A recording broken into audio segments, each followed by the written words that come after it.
사도행전 16장부터는 조금 이야기가 좀 다르게 사실 흘러가요. 우리 사도행전 처음부터 봤을 때 어떻게 시작되냐면 사도행전 1장 8절에 하시는 것이 뭐냐면 성령이 너에게 임하시면 예루살렘과 유대와 사마리아와 땅끝까지 이르러 내 증인이 되리라 이 말씀하시거든요. 그 일들이 처음에는 베드로를 통하여서 어떤 유대 땅과 사마리아 지경에 이렇게 흘러가는 이야기들이 나오고, 그리고 이제 이 바울, 사울이기도 하고 바울이기도 한 이 사람을 통하여서 이방에게 흘러가는 이야기가 나옵니다. 그래서 이 전반부는 베드로의 이야기라면 후반부는 바울의 이야기고, 전반부가 약간 유대인들과 할례 받은 자들 중심으로 복음이 전해진다면 후반부는 바울을 통한 이방인들의 복음 전파 이야기가 나오죠. 그래서 사도행전 28장 끝에 딱 가면요, 바울이 어디까지 가는 것으로 끝나냐면 로마에 들어가는 것으로 끝나요. 로마에 이르면 이제 거기서부터 복음이 전 세계로 뻗어 나가기 때문이에요. 이 이야기가 참 재미있죠. 오늘 본문에서도 우리가 읽지만 성령이 직접적으로 이제 인도하시고 역사하시는 장면들을 보게 될 거예요. 물론 바울이 지나왔던 전도 여행, 선교 여행, 이거 다 하나님이 이끄시고 성령이 이끄신 것이지만 이번에는요, 좀 더 분명하게 드러나면서 이 길 아니야, 다른 길로 가야 돼라고 말씀하시는 장면들을 볼 수 있어요.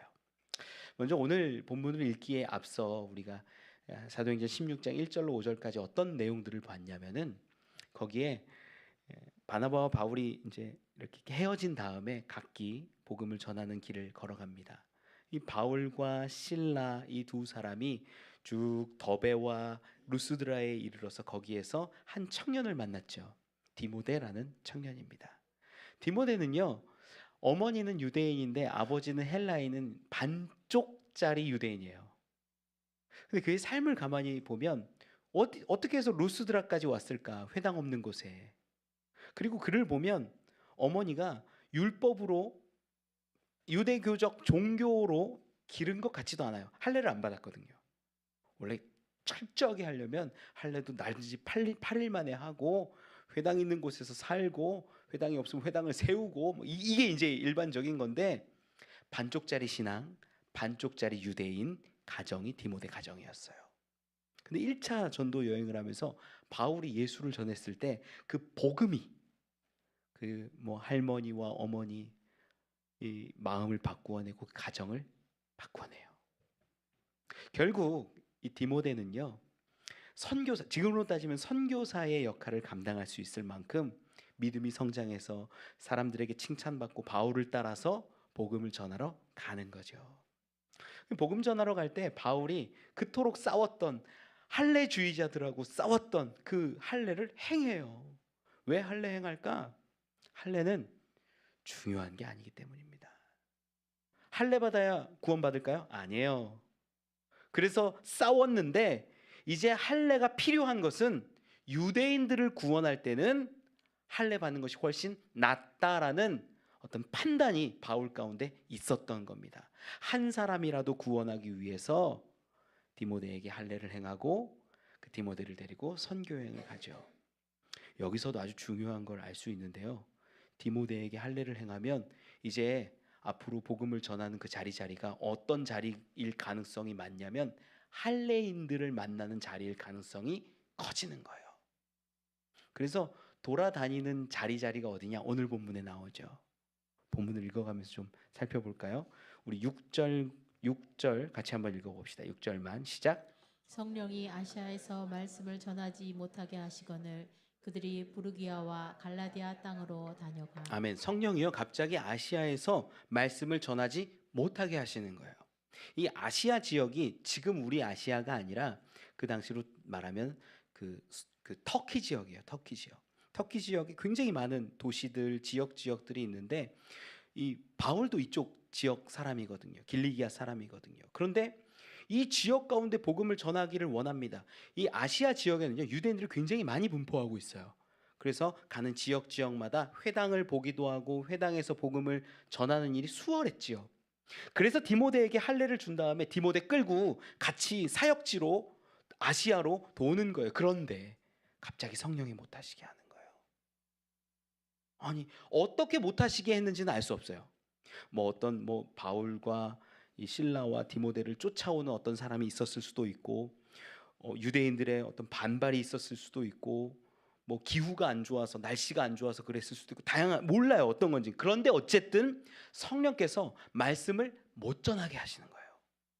아니, 지금까지 성령의 인도하심으로 온 것 같고 복음을 전하는 것이 내 사명이다라고 여겼던 바울에게 있어서는요, 얼마나 속상한 일입니까?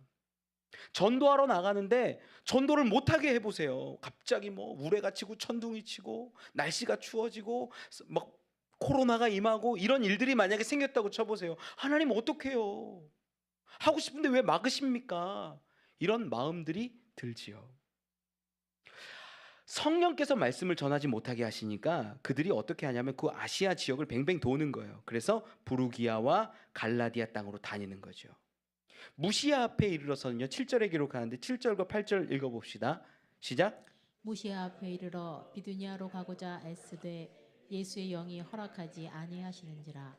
무시아를 지나 드로아로 내려갔는데. 아멘. 무시아 앞에 가서는요, 어디로 가고 싶었냐면 비두니아로 가고 싶은데, 그 비두니아는 이 터키 지역에서는 이제 좀 북부 지역이에요. 거기까지 가고자 했으나 아시아예요. 다 가고자 하나 예수의 영이 허락하지 않은 거예요. 이번에 처음에는 성령이 말씀을 못 전하게 하시고, 두 번째는 예수의 영이 허락하지 않는 거예요. 이건 하나님이 똘똘 뭉쳐가지고요, 바울을 못 가게 하는 거예요. 갑자기 전하지 못하게 하는 거예요. 어떻게 이런 일이 있습니까? 아니, 성령이 너희에게 임하면 이 말씀이 예루살렘과 유대와 사마리아와 땅끝까지 이르러 증인되게 하신다고 하셨는데, 성령이 못하게 하시고 예수의 영이 허락하지 않는 이 일들 어떻게 봐야 할까요? 일반적인 상황은 아니에요. 그런데 이런 못 가고 못 나아가고 허락하지 않는 거절의 감정을 우리도 삶에서 굉장히 많이 느낀다라는 거예요. 목사님들은 어떨 때 느끼냐면, 목회가 내 생각대로 되지 않을 때. 저 많이 그래요. 하나님, 이때쯤이면 이렇게 돼야 되지 않습니까? 이때쯤이면 성도들이 이렇게 기도도 하고 이렇게 헌신도 하고 이렇게 하나님 앞에 나아가고 그러면 좋겠습니다. 그런 기도 제목이 저한테 있겠죠. 그런데 제 뜻대로, 제 생각대로, 제 어떤 시간표대로 흘러가지 않아요. 하나님, 왜 그러죠? 교회가 좀 더 굳건해지고 교회가 좀 더 잘 됐으면 좋겠는데 내 마음대로 내 뜻대로 되지 않을 때가 더 많아요. 속상하죠. 괜히 성령이 막으시는 것 같고 예수의 영이 허락하지 않는 것 같은 마음이 들 때가 있어요. 성도들도 똑같아요. 하나님, 저 이렇게 하고 싶은데요, 저렇게 가고 싶은데요, 저쪽으로 나아가고 싶은데요, 이렇게 됐으면 좋겠는데요. 수많은 생각과 소망과 계획들이 있는데 하나님이 막으시는 것처럼 실패하고 낭망하고 상황이 막혀버리고 문제가 터지고 이런 일로 아무것도 안 될 때가 생겨요. 우리 어떡합니까 그럼? 아무것도 못합니까? 끝난 겁니까? 끝입니까 정말? 아니요. 우리의 계획이 끝났을 때, 우리의 계획이 실패했을 때, 그때 하나님의 계획은 시작되는 줄 믿습니다. 놀라운 이야기예요. 이 바울도 그걸 경험했다는 거예요. 지금 이 시대의 목회자나 하나님의 뜻을 따라 살아가려고 하는 어떤 성도들의 모습을 똑같이 경험하고 있어요. 바울의 마음을 이해하기 위해서 이 바울의 어떤 여정을, 궤적을 좀 이해하기 위해서 하나님의 뜻과 바울의 뜻이 좀 다를 수 있다라는 걸 우리가 알아야 돼요. 굉장히 중요한 거예요. 우리 전쟁이라는 게 있고 전투라는 게 있습니다. 전쟁은 뭐냐면 큰 개념이에요. 전쟁하면 한국전쟁 이런 거예요. 전쟁. 그런데 그 한국전쟁 안에 수많은 전투들이 있어요. 전투는 어떤 전선에서는 이기기도 하고 어디선 지기도 하고 유리하기도 하고 불리하기도 하고 별의별 일들이 다 벌어집니다. 그런데 그 전투의 자리에서 승리하기도 하고 패배하지만 결국은 전쟁에서 이기면 승리로 기억되는 거예요. 우리는 전쟁과 전투 중에 전투에 속한 성도들이에요. 전쟁은 누가 이루어 가실까요? 하나님이 이루어 가시는 거예요. 전쟁은 하나님이 승리를 이미 선포해 놓고 가시는 것인 줄 저는 믿습니다. 우리는 전투의 자리에 있어요. 그런데 전투의 자리에 있을 때 전쟁이 보일까요? 전쟁이 안 보여요. 죄송한데 전쟁은 알 수 없어요. 내 앞에 있는 적들이 보이고 상황이 보이고 문제가 보이고 우리가 후퇴해야 되는 것들이 보이고 이기면 진격하는 게 보이지 전체 전쟁은 보이지 않아요. 수많은 전쟁사들이 있지만 전쟁사 가운데에서도 전투에서는 막 이겼는데 전쟁에서 지는 경우들이 있어요.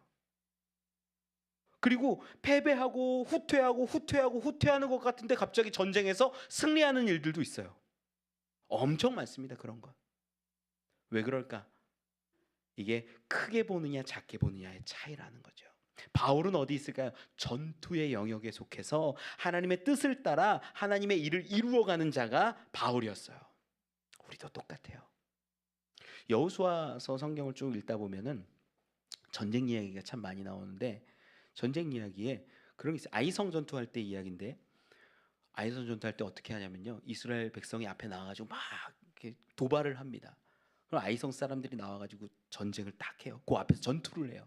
전투를 하는데 이스라엘 사람들이 패배를 합니다. 몇 명 실제로 죽어요.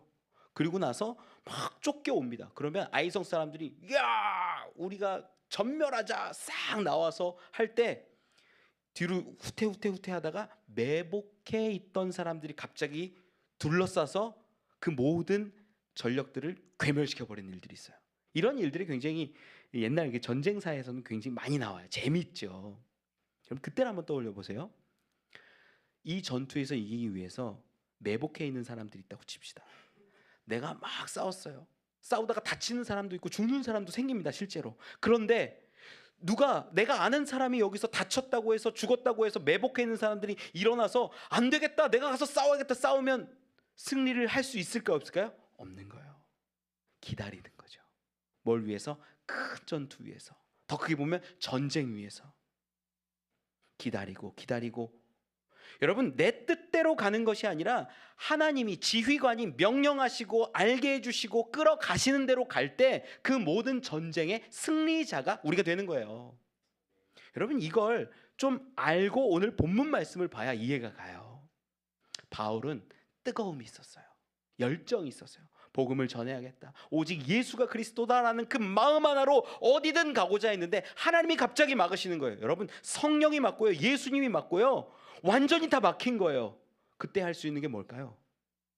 딱 하나요. 기도하는 거예요. 기도하는 거. 그럼 제가 이렇게 말씀드리잖아요. 아마 우리 교회 성도님들 정도 되면요. 기도구나 알아요. 다 대답할 거예요. 기도해야 된다는 건 알아요. 그런데 기도는 안 해요. 제가 가슴이 아픈 게 그 지점이에요. 아는데 안 하는 거. 하나님 내 삶이 막혀 있어요. 문제가 있어요. 여러 문제, 집안의 문제, 자녀의 문제, 건강의 문제, 물질의 문제, 수많은 문제들이 있는데 이 문제들 가운데 하나님 어떻게 해도 할 수가 없네요. 하나님의 영광을 드러내고 싶은데 할 수가 없네요. 그러면 막혀 있는 그때 우리가 해야 할 것 하나예요. 기도예요. 그래서 하나님의 뜻을 알고 하나님의 마음을 알고 그대로 나아갈 때 하나님이 길을 내어주시고 하나님이 길을 걷게 하시며 승리와 아름다운 열매를 우리에게 주시는 거예요. 여러분 기도하지 않고 되는 일이 뭐가 있습니까? 기도하지 않으면 내 계획만 있는 거예요. 내 뜻만 있는 거예요. 그러다 보면 막히고 하나님도 내 뜻을 꺾고요. 성령도 내 뜻을 막아버리는 일들이 생기는 거예요. 난 하나님을 일하겠다고 하는데도 그 일이 막혀버리면 어떻게 됩니까? 여러분 기도하지 않고 되는 일은 아무것도 없습니다. 무슨 일을 하시든지 기도하는 분들이 되시기를 소망합니다. 바울은요 열정이 있었지만 하나님 계획은 몰랐어요.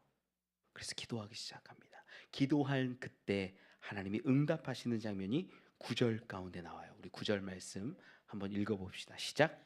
밤에 환상이 바울에게 보이니 마게도냐 사람 하나가 서서 그에게 청하여 이르되 마게도냐로 건너와서 우리를 도우라 하거늘. 밤에 환상이 바울에게 보인대요. 걸어가는데 환상이 보이는 게 아니에요. 기도하고 하나님 앞에 엎드렸을 때 하나님이 환상으로 바울의 갈 길을 인도하여 내시는 거죠.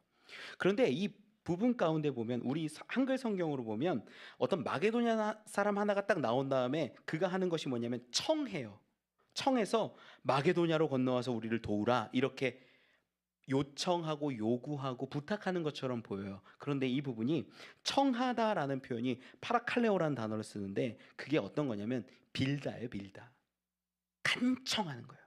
그냥 야 우리 좀 와서 도와줘 이런 느낌이 아니라 제발 좀 도와주세요. 빌고 간구하고 간청하고 요구하는 거예요. 이 파라칼레오라는 단어는 위로를 구하다라는 뜻이에요. 우리 마음이 어떻다? 이 마게도니아 지역에 있는 사람들이 마음이 무너졌다. 죽을 것 같다. 슬프다. 힘들다. 우리에게로 넘어와서 우리를 위로해달라. 우리를 도와달라. 간구하고 비는 모습이에요. 굉장히 비굴한 표현이에요. 어떻게 보면. 이걸 하나님이 환상 가운데 보여줘서 바울에게 알려주시고 마게도냐 사람이 마게도냐 사람은요 아시아가 아니라 건너서 유럽 사람입니다. 유럽. 마게도냐는 좀 달라요. 지금까지 바울의 마음과 계획은 어디 있었냐면 아시아 돌면서 복음 전해야겠어. 특별히 어떤 사람들에게? 할례인들에게 복음을 전하고 예수가 그리스도인 것을 알려주고 싶었어요. 그래서 디모데에게 할례까지 행해서 어떻게 하면 할례인들 더 만나볼까 해서 그 지역 다니고 있는 거예요. 그런데 가다가 어디에서 막히는 비두니아로 가려고 하는데 못 가고 돌아오게 되는 거예요. 그러면 하나님의 계획을 좀 살펴볼까요? 하나님의 계획 우리 갈라디아서 2장 8절로 9절 한번 읽어봅시다. 갈라디아서 2장 8절과 9절이에요. 베드로에게 주신 사명과 바울에게 주신 사명을 우리 구분해서 좀 보면 좋을 것 같아요. 같이 읽어보죠. 시작. 베드로에게 역사하사 그를 할례자의 사도로 삼으시니가 또한 내게 역사하사 나를 이방인의 사도로 삼으셨느니라. 또 기둥같이 여기는 야고보와 게바와 요한도 내게 주신 은혜를 알므로 나와 바나바에게 친교의 악수를 하였으니 우리는 이방인에게로 그들은 할례자에게로 가게 하려 함이라. 아멘. 베드로는요 할례자의 사도로 삼으셨어요. 그리고 바울은 이방인의 사도로 삼으셨다라는 거예요. 그래서 베드로는 할례자들에게 가게 하셨고 이 바울은 이방인에게로 가게 하셨다라고 이 바울이 고백하는 거예요. 여러분 확인을 한 가지 더 해볼까요? 베드로가 실제로 어떻게 베드로 전서를 좀 읽어보면 좋은데 베드로 전서 1장 우리 1절 2절 같이 한번 읽어봅시다. 베드로 전서 1장 1절 2절 베드로가 편지했다라는 이야기인데 1절에 있는 지역을 가만히 한번 보세요. 같이 읽어보죠. 시작. 예수 그리스도의 사도 베드로는 본도, 갈라디아, 갑바도기아, 아시아와 비두니아에 흩어진 나그네 곧 하나님 아버지의 미리 아심을 따라 성령이 거룩하게 하심으로 순종함과 예수 그리스도의 핏부림을 얻기 위하여 택하심을 받은 자들에게 편지하노니 은혜와 평강이 너희에게 더욱 많을지어다. 아멘. 베드로전서에서 편지를 하는데 내가 너희에게 편지에 은혜와 평강이 있었으면 좋겠어 했는데 편지의 수신자 가운데 쭉 나오죠. 본도, 갈라디아, 갑바도기아, 아시아 그리고 1절 끝에 뭐가 나와요? 비두니아가 나와요. 비두니아. 그러니까 베드로가 비두니아에 편지를 했다 안 했다? 했다. 편지를 했고 갔었고 내가 관계하고 있고 내가 알고 있고 거기가 내 사역지다라는 거예요. 베드로에게 있어서. 베드로 전서, 베드로의 편지 가운데 기록된 곳, 편지를 받는 곳이 비두니아라는 거예요. 비두니아 사람들이 읽고 우리 베드로 선생님이구나 라고 읽었던 편지인 거예요. 이게 비두니아는요 베드로를 위하여 하나님이 예비하신 사역지였어요.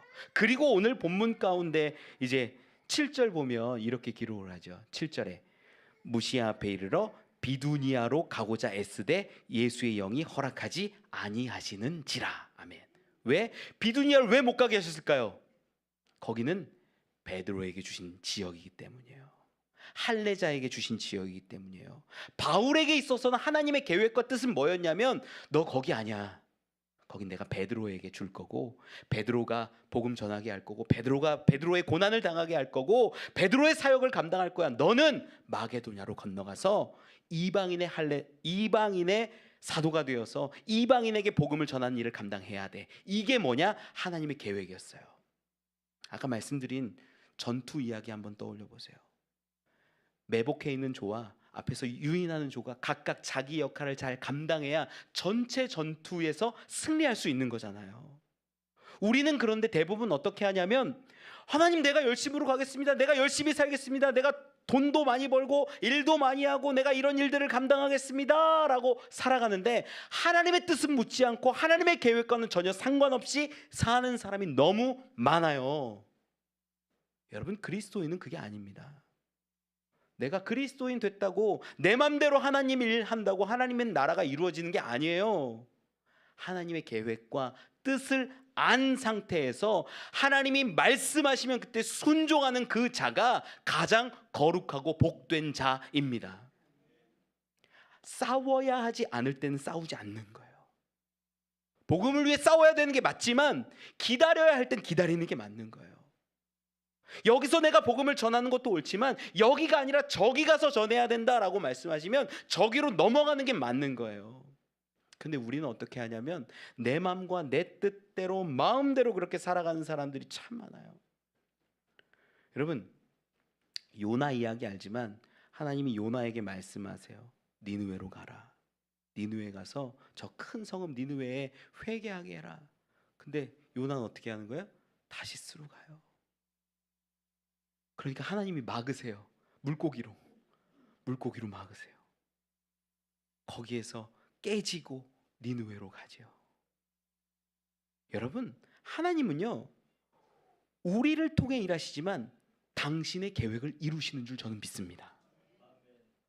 우리의 마음이 내 계획에 충실해서 살아가면 내 마음만 다치는 거예요. 그래서 기도는 어떤 거냐면 하나님의 뜻을 더욱더 알아가면서 하나님의 뜻에 수렴해 가는 게 기도예요. 유진 피터슨 목사님이 책을 하나 쓰셨는데 하나님께 응답하는 기도예요. 재밌는 게 우리는 보통 어떤 기도를 원하냐면 응답받는 기도를 원해요. 그렇죠? 여러분 응답하는 기도가 나요? 응답받는 기도가 나요? 어려워요 이게. 응답하는 기도가 나요? 응답받는 기도가 나요? 응답받는 기도를 더 좋아해요 한국 사람들은. 유진 피터슨 목사님이 이건 이제 시편 가지고 사실 푸는 건데 시편이요 기도이면서 찬양이거든요. 기도이면서 찬양이에요. 그 기도가 하나님께 올려드리는 찬양의 기도라서 그거 가지고 풀어내시는데 우리는 응답 받으려고만 합니다. 내 계획과 내 요구사항과 내 기도 제목들을 쭉 나열하면서 하나님 이거 해주시고요 저거 해주시고요 요때 해주시고요 저때 해주시고요 그렇게 해주시고요 요렇게 해주시고 이거의 기도 제목이 될 때가 있어요. 그런데 그게 아니라 기도는 뭐냐면 하나님께 응답하는 거라는 거예요. 하나님 제가요 이렇게 할게요. 하나님의 뜻 안에서 내가 이렇게 하겠습니다. 내가 참겠습니다. 내가 헌신하겠습니다. 내가 내려지겠습니다. 이게 기도의 모습이라는 거예요. 많은 사람들이 내 계획 가지고 나아가기를 원하지만 하나님은 하나님의 계획 가지고 나아가기를 원하세요. 그때 순종하면 되는 겁니다. 여러분 기도하고 순종하는 분이 되십시오. 기도해야 될 때에 기도하고 순종해야 될 때에 순종하십시오. 그게 안 되면 내 삶은요 하나님은 믿고 예수 그리스도를 믿고 교회도 다니고 예배도 드리지만 하나님과 관계없는 자가 되는 거예요.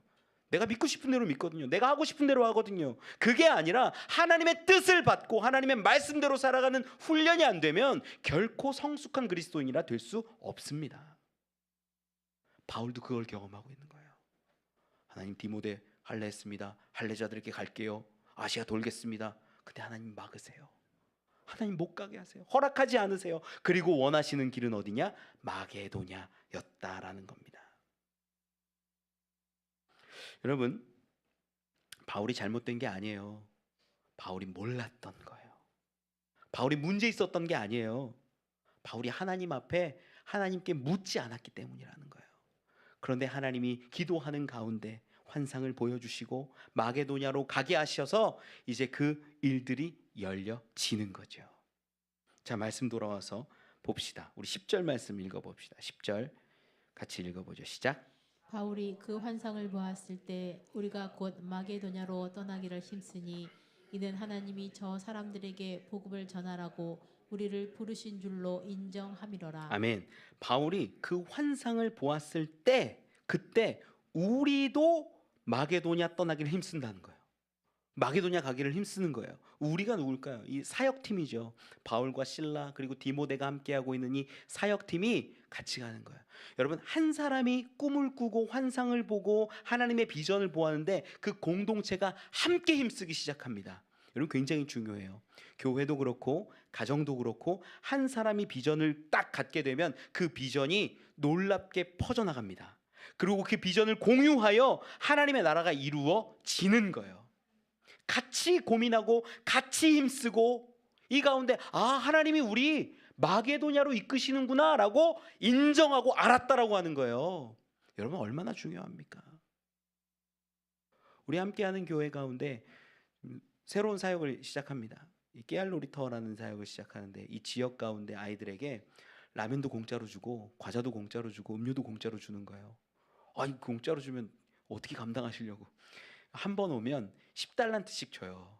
10달란트씩 줘서 30달란트가 차면 라면을 한 번 먹을 수 있는 거예요. 그냥 공짜로 그냥 와서 만화책 보고 오락하고 놀 수 있는데 여기에서 아이들이 그래도 안정감 있게 나쁜 짓 못하고 여기서 놀게 되고 여기서 달란트를 이렇게 적립해서 라면을 먹기도 하고 과자를 먹기도 하고 그런 일들을 하려고 합니다. 수익 사업이 아니에요. 10원도 안 받죠. 달란트니까 우리 교회에서 하는 걸로. 꿈을 주셨어요. 이 지역 가운데 안타까운 아이들이 생각보다 많아요. 교회 한번 가보고 싶지만 교회 못 가는 아이들도 꽤 많아요. 그 아이들을 이렇게 보면서 마음에 꿈을 주신 거예요. 하나님, 저 아이들에게 진짜 편안하게 복음도 전하고 싶고 하나님 나라를 이루고 싶은데 어떻게 하면 좋을까요? 하나님 막 이렇게 이루어 가시는 거예요. 상황을 만들어내시고. 그래서 이 깨알 놀이터를 만들었습니다. 여러분, 목회자 한 사람이 꿈을 꾸고 비전을 가졌을 때 모든 교회가 동참하면 그 가운데 하나님의 나라가 놀랍게 이루어져 감을 저는 믿어요. 바울 한 명이 환상을 보고 꿈을 꿨는데 함께 힘쓰기 시작해요. 함께 우리가 다 마게도냐 가서 복음 전하라는 하나님의 말씀이구나, 이거 인정하면서 함께 걸어가는 자들이 여기 생기잖아요. 이 놀라운 일들이 우리 교회 가운데에서도 세워지길 원합니다.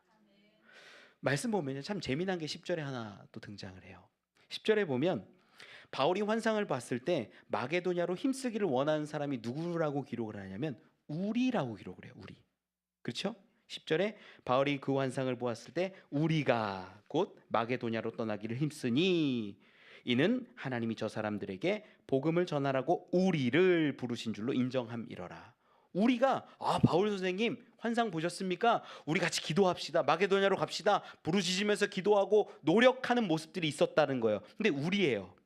그런데 재미난 건 뭐냐면 우리 6절 읽을 때 처음 시작할 때 6절에서는 공동체를 뭐라고 기록하는 줄 아세요? 6절 같이 한 번만 읽어봅시다. 6절 시작. 성령이 아시아에서 말씀을 전하지 못하게 하시거늘 그들이 부르기아와 갈라디아 땅으로 다녀가. 우리예요, 그들이에요? 여기서는 그들이에요. 6절에선 그들이 여기 이렇게 가야 되는데 아시아에서 뱅뱅뱅뱅 돌고 부르기아로 가려고 하는데도 부르기아로도 못 올라가고 다시 여기 아래로 내려왔다라는 얘기를 하고 있는 거예요. 왜 그들이라고 기록할까? 10절에서는 근데 왜 우리로 바뀌었을까? 그들과 우리의 차이가 뭘까요? 그들은요 3인칭이잖아요. 저쪽에 있는 사람들이잖아요. 근데 우리는 뭐예요? 내가 들어간 거예요. 내가 들어간 거예요. 우리는. 여러분, 그래요 안 그래요? 저기 있는 사람들 무리 보면 그들인데 내가 거기로 딱 들어가면 뭐가 돼요? 우리가 되잖아요. 차이 느껴지시죠? 그들과 우리의 차이가 있어요. 여기 무슨 일이 있었을까? 그들에서 왜 우리로 바뀌었을까? 여기에요 사도행전 기자가 합류한 거예요. 사도행전 기자가 누구예요? 누가예요. 누가라는 사람이 여기에 딱 들어가서 이제 그들이 우리가 되어서 함께 힘쓰고 기도하고 나아갈 수 있는 존재들이 되었다라는 거죠. 그럼 누가가 어떤 사람이냐면 누가에 대해서 좀 볼게요. 골로새서 우리 4장 14절 같이 읽어봅시다. 골로새서 4장 14절 같이 읽어보죠. 시작. 사랑을 받는 의사 누가와. 아멘. 사랑받는 의사 누가래요. 누가가 직업이 뭐예요? 의사예요. 고학력군이에요. 많이 배웠어요. 물론 의사가 그 당시는 그 당시 엄청난 그건 아니지만 그래도 인정받고 전문직이에요. 사람을 고칠 수 있는 그런 사람이에요. 누가는요 이방인이에요. 신약 성경 전체를 쓴 사람 중에 이방인 딱 한 명이에요. 누구예요? 누가밖에 없어요. 이방인이에요. 그래서 이방인이 이방인의 관점으로 이방인에게 편지를 쓴 이 편지가 사도행전이에요. 누가복음 사도행전. 누가복음 1장 3절에는 이렇게 기록을 합니다. 누가가 얼마나 철저한 사람이냐면 누가복음 1장 3절 읽어보죠. 시작. 그 모든 일을 근원부터 자세히 미루어 살핀 나도 아멘. 누가가요 하는 말이 내가 모든 일을 근원부터 자세히 차례차례 하나하나 다 뜯어봤대요. 이방인의 관점으로. 이방인의 관점으로 다 봤을 때 이거 놀라운 이야기입니다 라고 기록한 게 누가요. 누가는 그래서 의사일 뿐만 아니라 많은 사람들이 얘기하는 게 학자들이 얘기하는 게 거의 비평가 수준이다. 역사 학자 수준이다. 이런 얘기들을 많이 해요. 실제로 이 사도행전을 우리가 계속 보고 있지만 어떤 이게 살았냐 죽었냐 뭐 이런 거 얘기할 때 누가가 있는 자리에서는 거의 죽음을 확실하게 기록할 때가 있어요. 의학적으로 죽었냐 안 죽었냐 이걸 판단할 수 있는 사람이 누가이기 때문에. 그럼 누가는 또 어떤 사람이었냐면요. 마지막에 우리 디모데후서 4장 11절 같이 한번 읽어볼까요? 시작. 누가만 나와 함께 있느니라. 아멘. 누가만 나와 함께 있다. 바울이 노년에 고백하는 표현이거든요. 지금 수많은 사람들이 나와 함께 했었고 나를 떠나가기도 했고 수많은 사역들을 했는데 지금은 누구만 있다고요? 누가만 나와 함께 있다. 끝까지 바울 곁에서 동역했던 사람이 누가예요. 그 누가가 그들 가운데 이제 합류해서 함께 할 수 있는 존재가 된 거예요. 여러분, 왜 부르기아로 못 올라가게 하고 여기 기다리게 하면서 하나님이 누가를 합류시켰을까요? 이 본문으로 돌아와서 내용을 좀 보지만 바울과 디모데에게 꼭 필요한 사람이었기 때문입니다. 바울은요 기본적으로 육신의 연약함을 갖고 있는 사람이에요. 고린도후서 12장 7절과 8절을 좀 읽어볼까요? 고린도후서 12장 7절 8절 읽어봅시다. 시작. 여러 계시를 받은 것이 지극히 크므로 너무 자만하지 않게 하시려고 내 육체에 가시 곧 사탄의 사자를 주셨으니 이는 나를 쳐서 너무 자만하지 않게 하려 하심이라. 이것이 내게서 떠나가게 하기 위하여 내가 3번 주께 간구하였더니. 바울의 고백인데요. 내가 너무 자만할까 봐 하나님이 나한테 사탄의 가시를 주셨어 얘기하는 거예요. 이거 좀 지병이거든요. 지병을 고치려고 3번을 간구했다는 게 40일 금식기도 3번 했다는 얘기예요. 바울도 지독해요. 하나님이 안 들어주는데 그 40일 금식기도를 3번이나 하는 사람이에요. 그러니까 유대인들의 간구는 그런 거예요. 40일 금식기도 요 정도 수준 되는 거예요. 간구는. 그렇게 했는데 하나님이 아니 내 은혜가 내게 좋게 이거 말씀하시는 장면 나와요. 사탄의 가시 같은 지병이 내 몸에 있어서 너무나 연약해. 어떤 사람은 안질이라고도 얘기하고 어떤 사람은 뇌질환이라고도 얘기해요. 간질병이 있다고도 얘기해요. 몰라요 어떤 건지는. 그런데 그 연약한 몸을 갖고 있는데 복음을 전하러 마게도냐로 가고 모르는 지역으로 가고 알 수 없던 곳곳을 가기에는 너무나 연약한 몸이라는 거예요. 그러기에 누구를 붙여주실까요? 의사인 누가를 붙여주시는 거예요. 하나님의 계획은요 너무나 철저하시다는 거죠. 디모데는 어떨까요? 디모데 청년이니까 힘이 셌을까? 아니요. 디모데는요 더해요. 우리 디모데전서 5장 23절 같이 한번 읽어봅시다. 시작. 이제부터는 물만 마시지 말고 내 위장과 자주 나는 병을 위하여는 포도주를 조금씩 쓰라. 그 아픈 지병 있는 바울이 누구 위로하는 거예요? 디모데 위로하는 거예요.